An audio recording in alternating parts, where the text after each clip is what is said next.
그는 조각처럼 잘생겼지만 얼굴에는 어떤 표정도 없이 평온한 가면을 쓰고 있었다.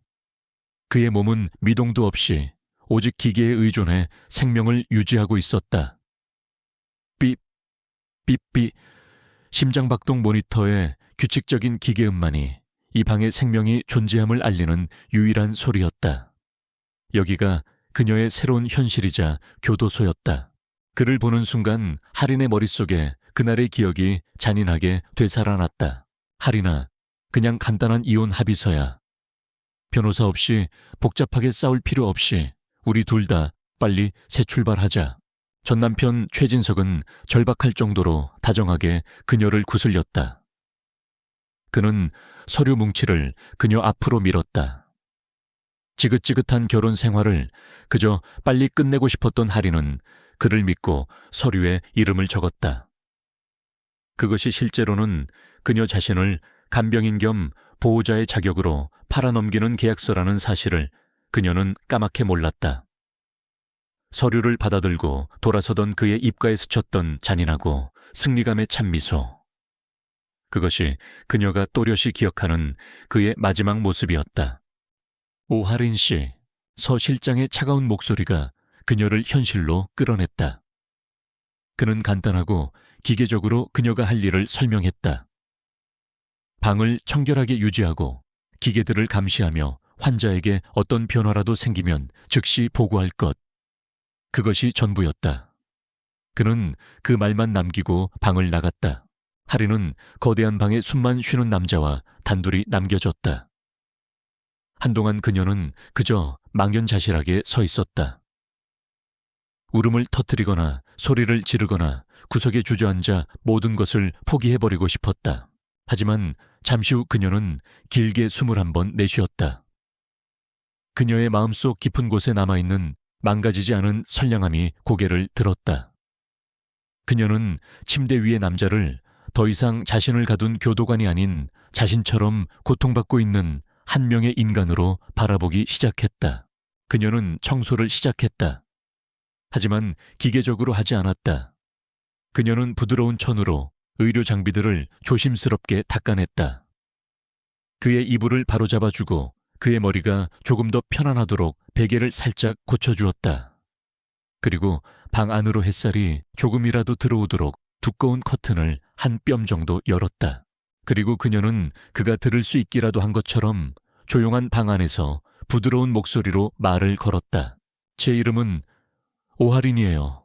당분간 여기서 지내게 됐어요. 부디 방해가 되지 않았으면 좋겠네요. 그 시각서 실장은 자신의 사무실에서 보안 카메라 모니터를 통해 그녀의 모든 행동을 지켜보고 있었다. 지난 1년간 거액의 연봉을 받는 수많은 전문 간병인들이 이 방을 거쳐갔다. 그들 모두는 침대 위의 남자를 하나의 물건처럼 관리해야 할 환자로만 대했다. 하지만 지금 저 여자의 행동에는 무언가 다른 것이 있었다. 부서지기 쉬운 것을 다루는 듯한 조심스러움, 인간에 대한 존중. 그의 무표정한 얼굴에 아주 희미한 흥미의 빛이 스쳐 지나갔다. 서 실장은 그녀를 옆에 딸린 작은 방으로 안내했다. 그곳은 간소했지만 깨끗했다. 그녀의 단출한 가방 하나가 방구석에 놓여 있었다. 그녀는 가방을 열었다. 안에는 갈아입을 옷 몇 벌과 그녀의 가장 소중한 보물이 단단한 케이스 안에 분해된 차에 들어있었다. 그녀의 첼로였다. 그녀는 마치 성물을 다루듯 경건한 손길로 첼로를 꺼내 조립했다. 그녀의 손은 익숙한 우아함으로 움직였다. 깊고 어두운 빛깔의 첼로는 이 저택의 차갑고 무기질적인 공간 속에서 유일하게 따뜻한 생명을 가진 존재처럼 보였다. 그녀는 첼로를 연주하지 않았다. 아직은 아니었다. 그저 자신의 무릎 위에 올려놓고 그 부드러운 곡선을 손가락으로 어루만질 뿐이었다. 그것은 아버지가 남긴 유품이었고 음악치료사라는 그녀의 꿈이었으며 결혼과 남편의 배신으로 산산조각 나버린 그녀의 삶 그 자체였다. 첼로는 그녀의 잃어버린 과거이자 유일하게 남은 정체성이었다. 그날 밤 하린은 자신의 작은 방에 앉아 있었다. 벽에 기대어 세워진 첼로가 무언의 위로를 건네는 듯했다. 그녀는 연결된 문틈으로 침대 위에 미동도 없이 누워있는 남자를 바라보았다. 심장박동 모니터에 규칙적인 기계음만이 유일한 소음이었다. 한때 사랑했던 남자에게 팔려 와 삶과 죽음의 경계에 매달린 한 남자를 지켜보는 죄수. 그녀의 상황은 절대적으로 암울했다. 하지만 그녀가 보여준 작은 존엄성의 조각과 그녀 곁을 지키는 첼로는 그녀 자신조차 아직 깨닫지 못한 강인한 생명력이 그녀 안에 살아있음을 암시하고 있었다. 모든 것을 바꿀 거대한 폭풍 전에 지독히도 고요한 밤이었다. 물론입니다. 서사의 흐름을 바꾸는 결정적인 사건이 담긴 제2장을 시작하겠습니다. 제2장 운명을 뒤흔든 사건 며칠의 시간이 흘렀다. 오하린의 일상은 영혼을 갉아먹는 단조로움의 연속이었다. 아침에 일어나 침묵 속에서 방을 청소하고 미동도 없는 남자의 몸을 닦고 기계들을 점검하고 다시 침묵 속에서 식사를 했다. 이 거대하고 아름다운 저택은 그녀에게는 감옥이나 다름없었다. 그녀는 유령을 돌보는 또 다른 유령이 되어가는 기분이었다. 그날 밤은 유난히 더 힘들었다. 빗소리가 창을 두드리는 소리가 마치 그녀의 찢어진 마음을 두드리는 것처럼 들렸다. 바로 1년 전 오늘 그녀의 아버지가 돌아가신 날이었다. 배신당한 기억과 아버지를 향한 그리움이 한꺼번에 파도처럼 밀려와 그녀의 작은 방을 가득 채웠다. 그녀는 더 이상 견딜 수 없었다. 이대로 있다가는 슬픔에 잠식되어 미쳐버릴 것만 같았다. 그녀는 자신을 위한 탈출구가 필요했다. 아주 오랫동안 망설였던 자신의 분신인 첼로 케이스를 열었다. 그녀는 다른 누구를 위해서가 아닌 오직 자기 자신을 위해 활을 들었다. 한동안 연주하지 않아 손가락이 굳어 있었지만 이내 몸이 그 감각을 기억해냈다. 그녀는 아버지가 살아생전 그녀를 위해 작곡해준 애절하고 아름다운 자장가를 연주하기 시작했다. 첫 음은 슬픔의 속삭임처럼 시작되었다. 선율은 그녀의 상처와 배신감 억울함을 토해내듯 격정적인 울음으로 번져나갔다. 그리고 마침내 그 모든 고통을 끌어안고 승화시키는 듯 강인하고 아름다운 비에베이아이의 음으로 마무리되었다. 그녀는 자신의 모든 슬픔을 남김없이 그 선율 속에 쏟아부었다. 그 음악은 그녀의 작은 방을 넘어 두꺼운 벽을 뚫고 강태윤의 방으로 스며들었다. 어둡고 조용하고 형태가 없는 공허. 그것이 지난 1년간 강태윤의 세상이었다. 하지만 그 순간 그 어둠 속으로 한 줄기 빛이 소리의 실이 파고들었다. 그것은 단순한 소리가 아니었다. 색깔이었고 감촉이었으며 온기였다. 그의 의식 깊은 곳 잊혔던 기억의 창고를 두드리는 열쇠였다. 어릴 적 어머니가 피아노로 쳐주셨던 자장가의 희미한 파편. 그 아득한 기억과 지금의 선율이 연결되는 순간 그의 다친 눈꺼풀 뒤에서 기적이 일어났다. 마치 얼어붙었던 샘이 녹듯 그의 눈꼬리에서 한 줄기 눈물이 흘러내렸다. 같은 시각 통제실에서 서 실장은 습관처럼 모니터들을 확인하고 있었다. 매일 밤 반복되는 희망 없는 의무. 그가 막 자리를 뜨려던 순간 그의 눈이 한 모니터에 고정되었다. 1년 내내 거의 평평한 직선을 그리던 태윤의 뇌파 EEG 그래프 위로 아주 작지만 분명한 날카로운 본구리 하나가 솟아올랐다. 인터컴을 통해 희미하게 들려오는 첼로 소리의 클라이맥스와 완벽하게 일치하는 타이밍이었다. 서 실장은 떨리는 손으로 태윤의 얼굴을 비추는 카메라를 확대했다. 그리고 보았다. 그의 뺨 위로 선명하게 남아있는 반짝이는 눈물 자국을. 와장창 그가 들고 있던 찻잔이 바닥으로 떨어져 박살이 났다. 그의 철옹성 같던 평정심이 무너져 내렸다. 이것은 기적이었다. 서 실장은 이성을 잃은 사람처럼 할인의 방으로 달려갔다. 광문이 열리는 소리에 놀란 할인이 연주를 멈췄다. 그녀는 자신이 규칙을 어겼다고 생각해 겁에 질렸다. 하지만 그는 그녀를 꾸짖지 않았다. 그의 얼굴은 불신과 희망, 그리고 절박함이 뒤섞여 기이하게 일그러져 있었다. 그는 할인의 양손을 붙잡았다. 음악, 오할인 씨, 다시 연주해줘요. 제발 계속 연주해야만 합니다. 그는 넋이 나간 그녀를 통제실로 끌고 가 방금 전 녹화된 뇌파 그래프와 태윤의 눈물 자국을 보여주었다. 이것 좀 봐요. 사고 이후로 회장님께서 보이신 첫 번째 반응입니다. 당신의 음악이 회장님께 닿고 있어요. 그의 절박한 목소리가, 그가 짊어진 희망의 무게가 할인의 어깨 위로 고스란히 내려앉았다. 그녀는 스크린과 자신의 첼로를 번갈아 보았다. 그녀의 사적인 위안이었던 음악이 이제 한 사람을 살릴 수 있는 유일한 치료제가 되었다. 그녀의 조용하고 투명했던 역할은 이제 끝났다. 서 실장의 목소리는 더 이상 부탁이 아니었다.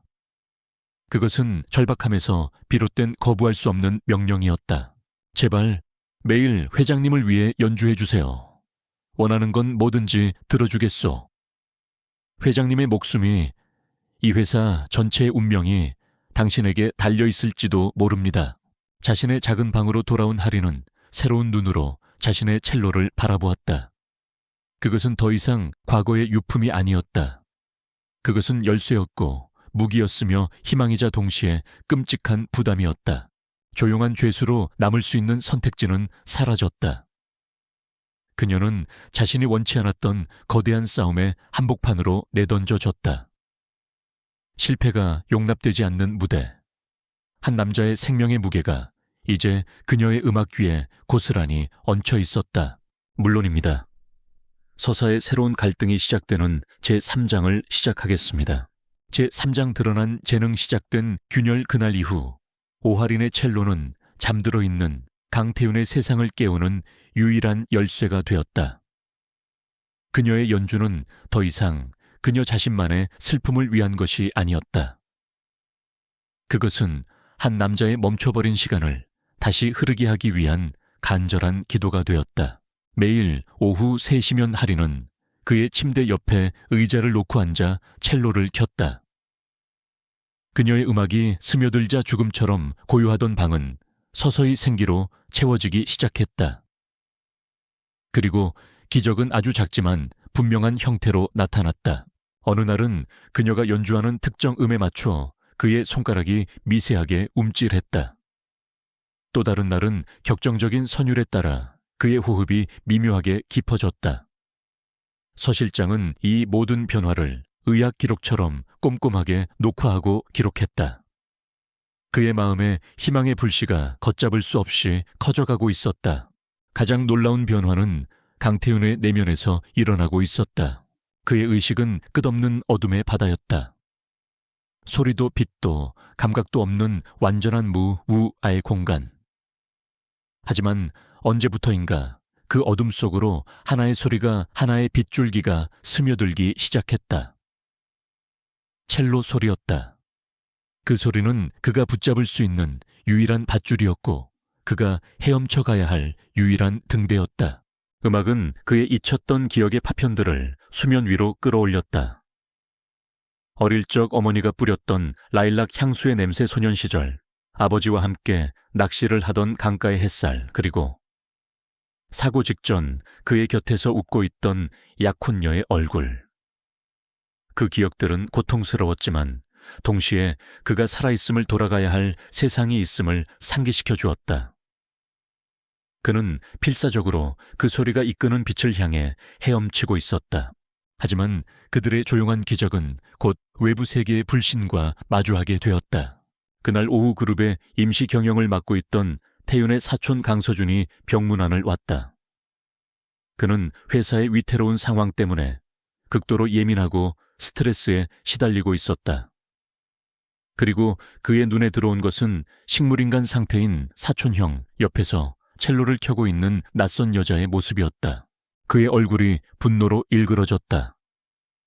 그의 눈에 그 광경은 신성한 장소에서 벌어지는 역겹고 부질없는 주술 행위처럼 보였다.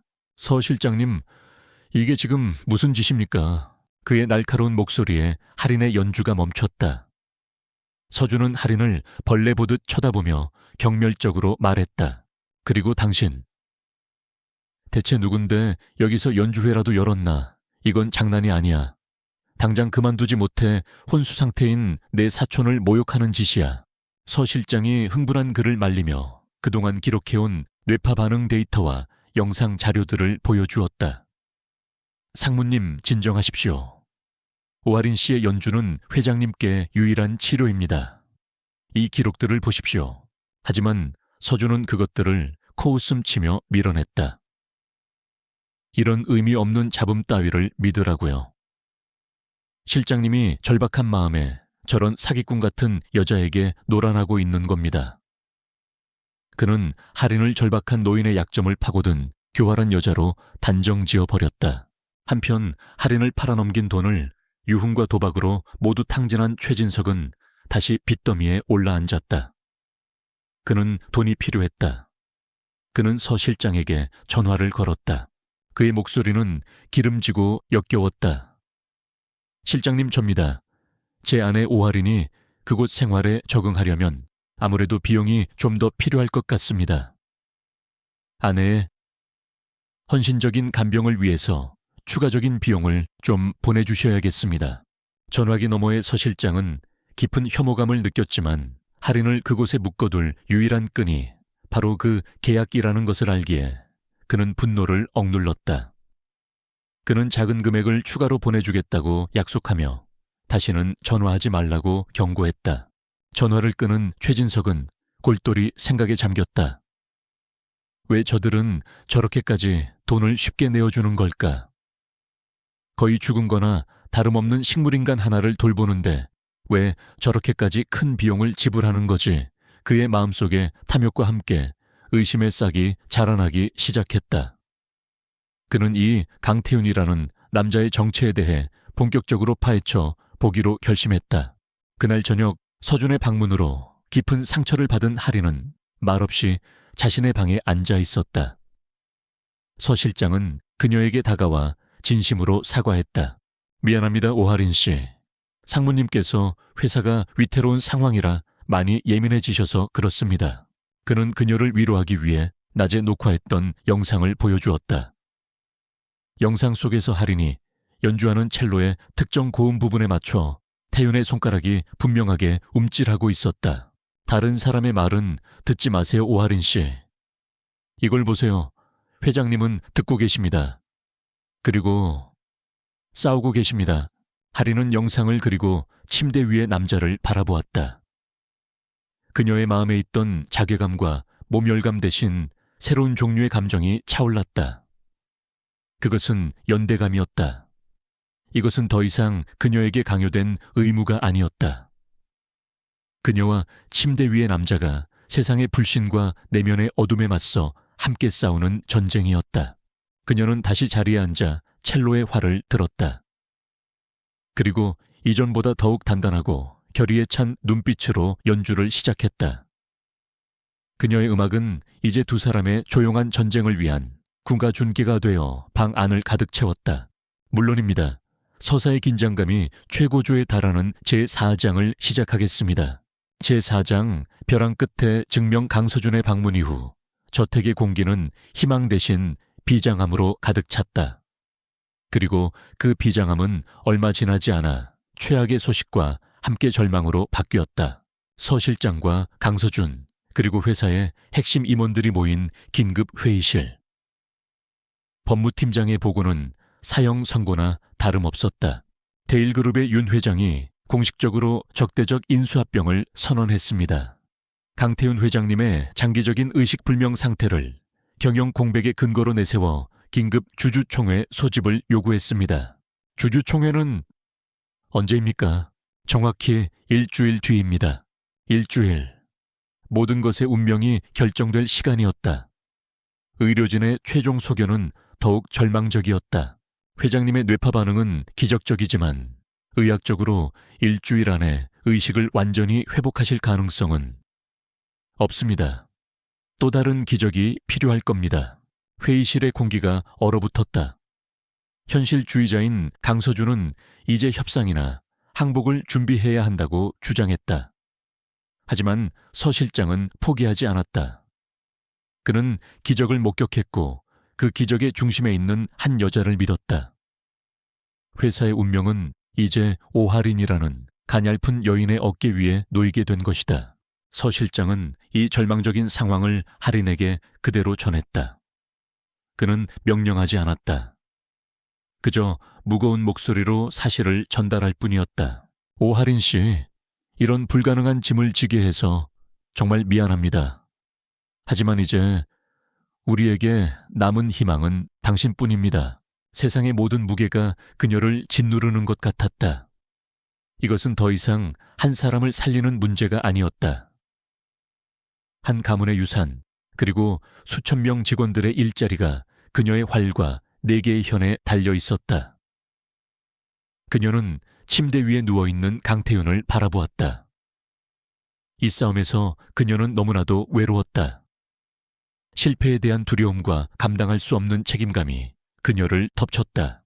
하지만 그녀는 도망치지 않았다.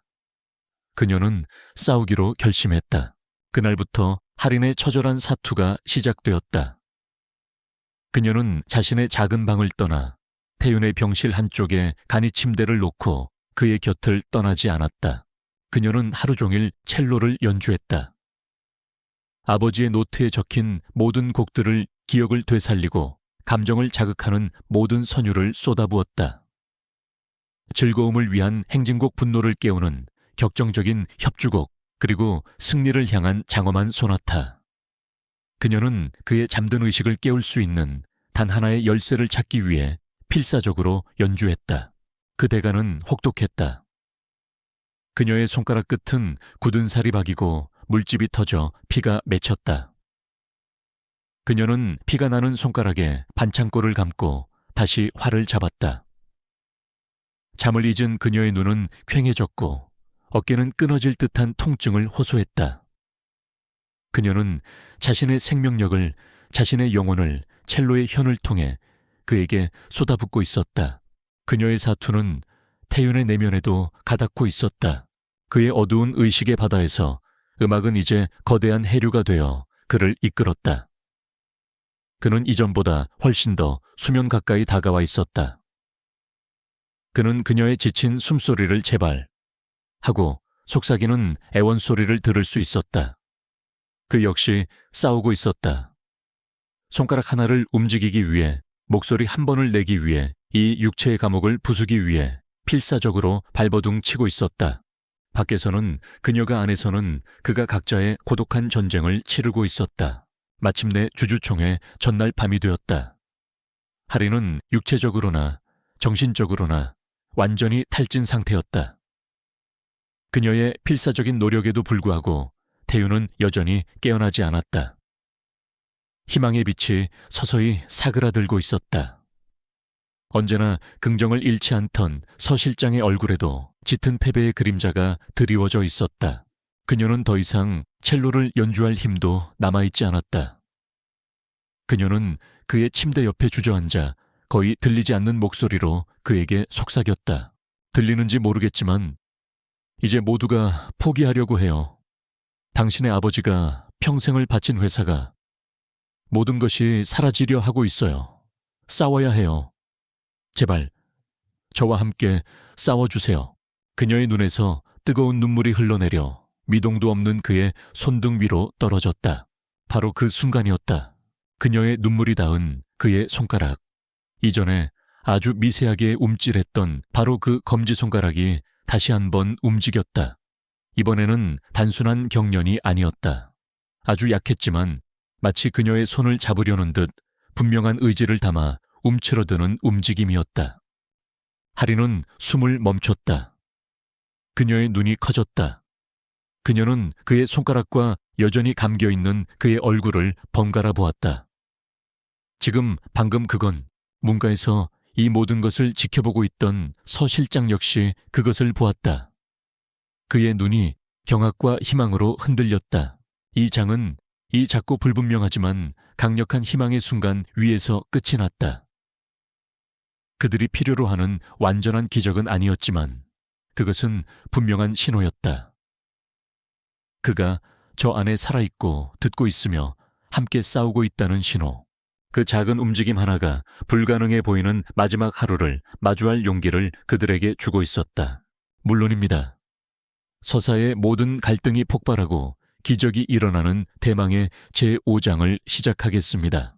제5장 진실이 밝혀지는 순간 주주총회 당일 아침. 저택의 공기는 장례식장처럼 무겁고 침통했다.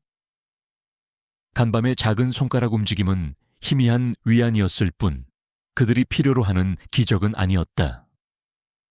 서 실장과 강서준은 마치 상주처럼 검은 정장을 차려입고 회의장으로 떠날 채비를 했다. 그들은 침묵 속에 누워있는 강태훈과 창백하게 지친 오할인에게 무언의 작별 인사를 구했다. 회의장은 보이지 않는 전쟁터였다. 적대적 인수를 선언한 대일그룹의 윤 회장은 연단 위에서 IW테크의 불안정한 미래와 새로운 리더십의 필요성에 대해 자신만만하게 연설하고 있었다.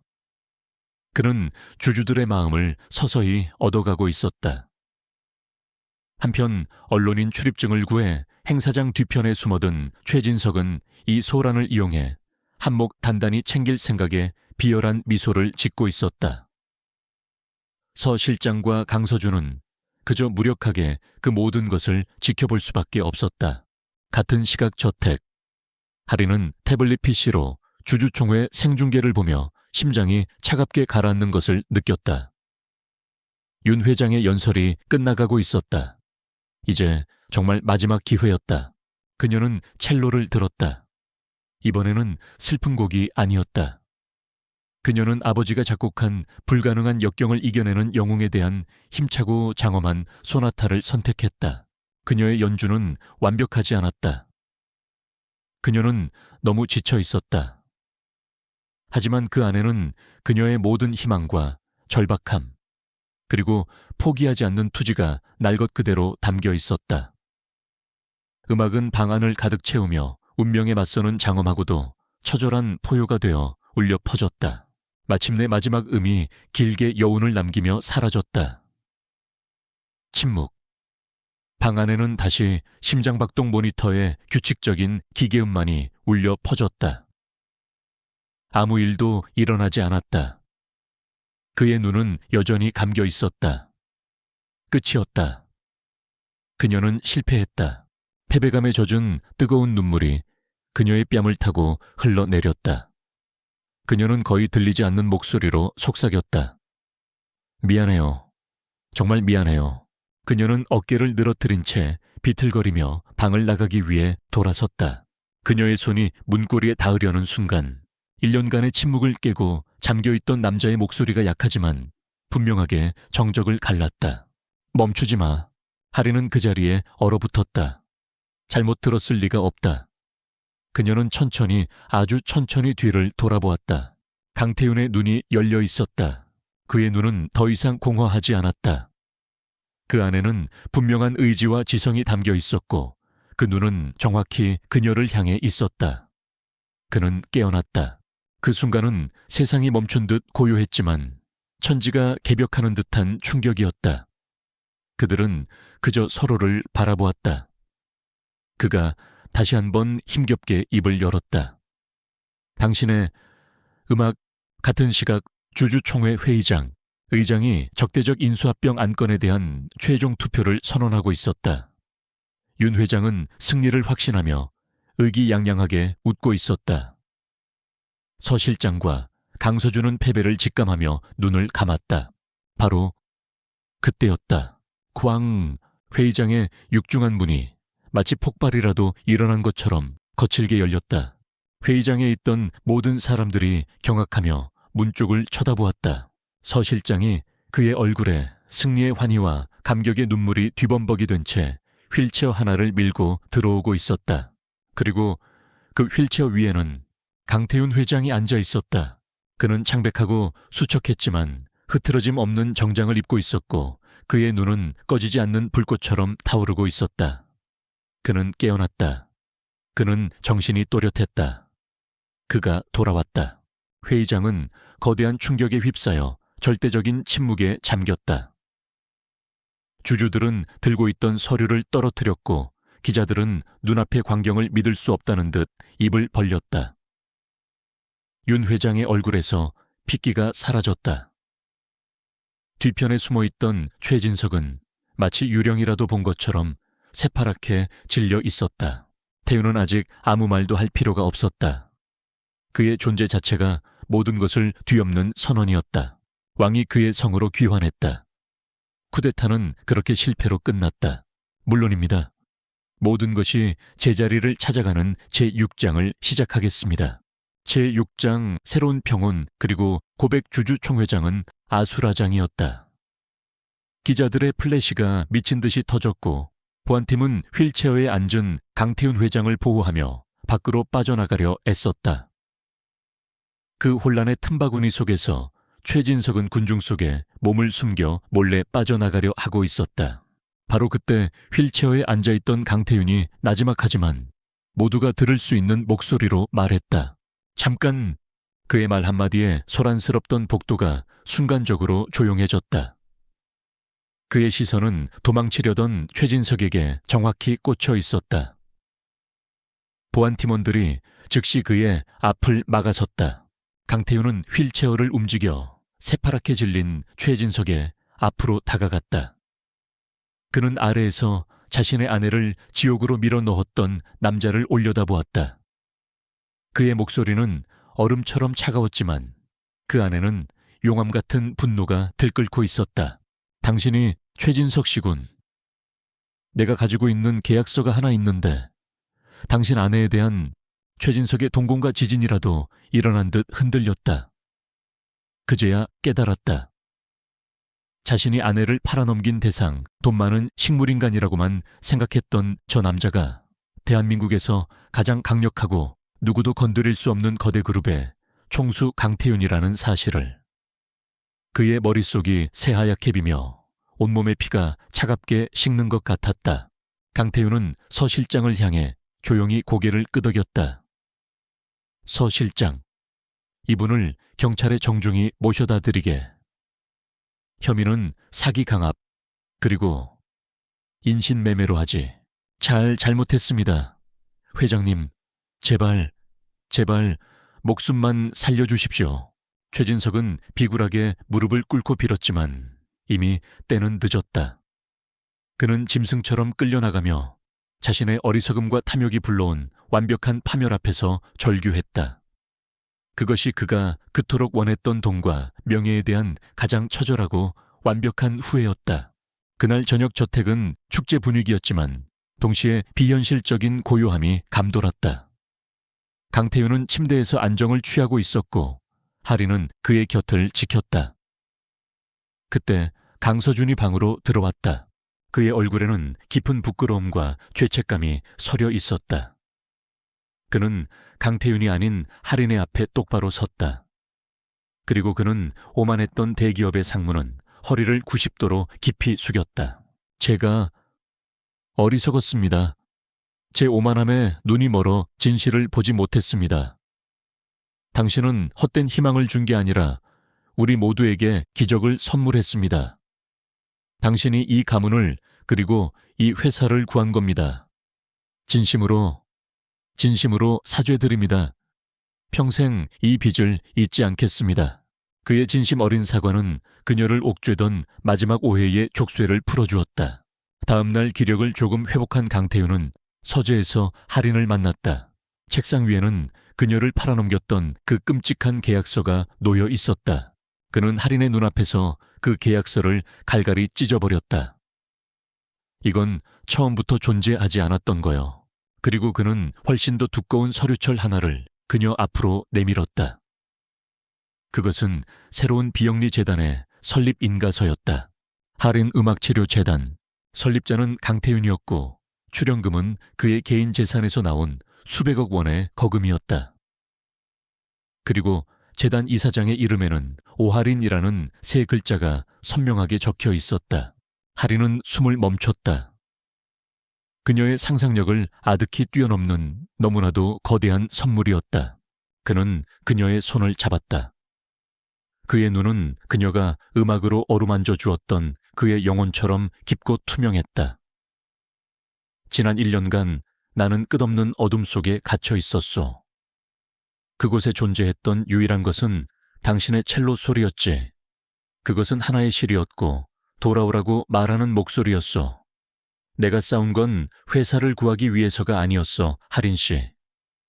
나는 그 음악을 연주하는 사람에게로 돌아가기 위해 싸운 거요.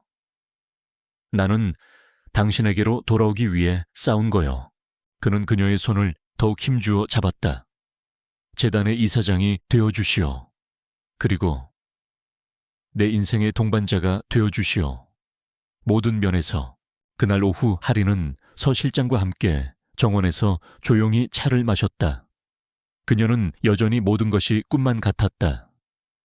서 실장은 이제 그녀가 모든 진실을 알 자격이 있다고 판단했다. 그는 1년 전의 사고가 사실은 대일그룹 윤 회장이 사주한 암살 시도였다는 것, 그리고 그 사고로 태윤의 약혼녀가 목숨을 잃었다는 사실을 모두 이야기해 주었다. 오하린 씨가 한 일은 단순히 한 남자를 혼수 상태에서 깨운 것이 아닙니다.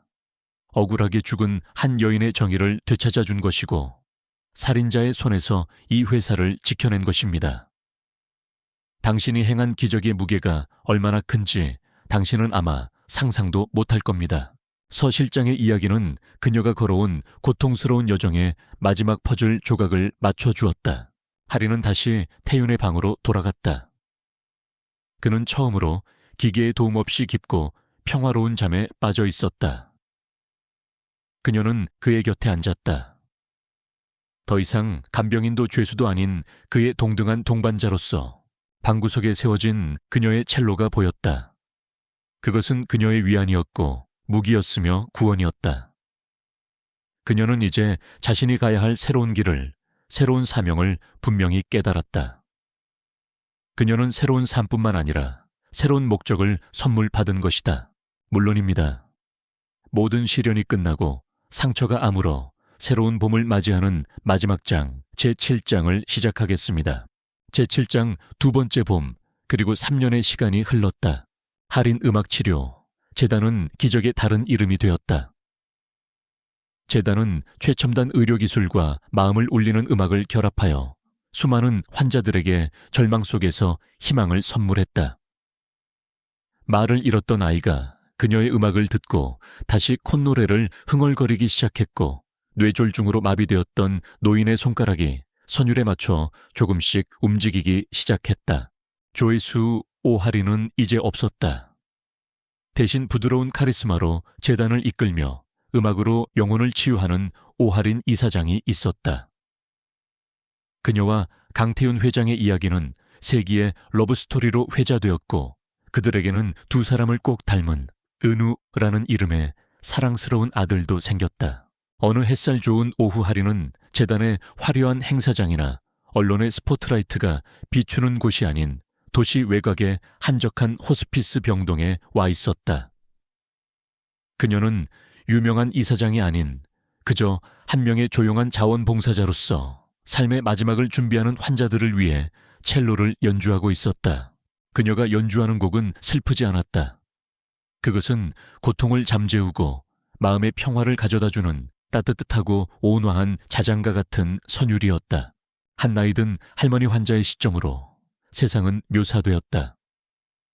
할머니의 고통스러운 숨소리가 할인의 음악 속에서 조금씩 잦아들었다. 거친 파도 같던 통증이 잔잔한 호수처럼 평온해졌다. 음악은 그녀를 아픈 현재에서 가장 행복했던 젊은 날의 기억으로 데려다 주었다. 그녀는 남편과 처음 만났던 강가의 풍경을 떠올리며 아주 평화로운 미소와 함께 스르르 눈을 감았다. 할인의 기적은 이제 한 사람을 살리는 것을 넘어 많은 이들의 마지막을 존엄하고 평화롭게 만드는 더 크고 깊은 사랑으로 피어나고 있었다. 그날 저녁 그녀는 집으로 돌아왔다. 3년 전 그녀를 가두었던 차갑고 무기질적이던 그 저택은 이제 따뜻한 온기와 사랑이 가득한 보금자리가 되어 있었다. 거실 중앙에는 그랜드 피아노 한 대가 놓여 있었다. 그리고 그 앞에는 한때 침대 위에서 미동도 없이 누워있던 남자 강태윤이 앉아 있었다. 그는 더 이상 휠체어에 의지하지도 병약한 기색을 보이지도 않았다.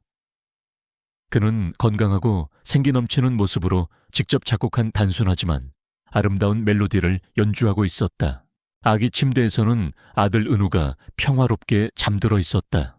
하리는 미소와 함께 자신의 첼로를 들고 그의 맞은편에 앉았다. 그녀는 아무 말 없이 그의 피아노 선율 위로 자신의 첼로 선율을 부드럽게 포겠다. 그들이 함께 만들어내는 음악은 말없이 나누는 대화였다.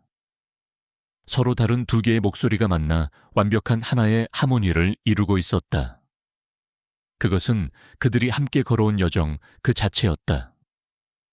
그의 침묵은 그녀의 음악으로 채워졌고 그녀의 고독은 그의 사랑으로 치유되었다. 마지막 음이 공기 중에 부드럽게 퍼져나가며 사라지자 그는 피아노에서 손을 떼고 그녀를 바라보았다. 세상에서 가장 좋아하는 소리야. 당신의 첼로 소리, 그리고 당신과 함께 만드는 이 소리. 그녀는 대답 대신 세상에서 가장 행복한 미소로 화답했다. 한때 침묵 속에 갇혔던 남자는 이제 세상에서 가장 아름다운 음악을 만들고 있었다. 한때 세상 모든 것을 빼앗겼던 여자는 이제 세상 누구보다도 충만한 삶을 살고 있었다. 그들의 시선이 마주쳤다. 그 안에는 깊은 평화와 영원을 약속하는 사랑이 가득했다. 상처 입었던 두 영혼이 만나 서로를 치유하고 마침내 완전한 하나의 세상을 이룬 것이다. 모든 시련이 끝나고 찾아온 눈부시게 아름다운 두 번째 봄이었다. 이야기꾼의 마지막 인사. 이야기는 즐거우셨나요? 여러분의 마음에 작은 온기가 되었기를 바랍니다. 저의 이야기가 마음에 드셨다면 구독과 좋아요를 눌러주세요. 여러분의 응원은 저에게 큰 힘이 됩니다.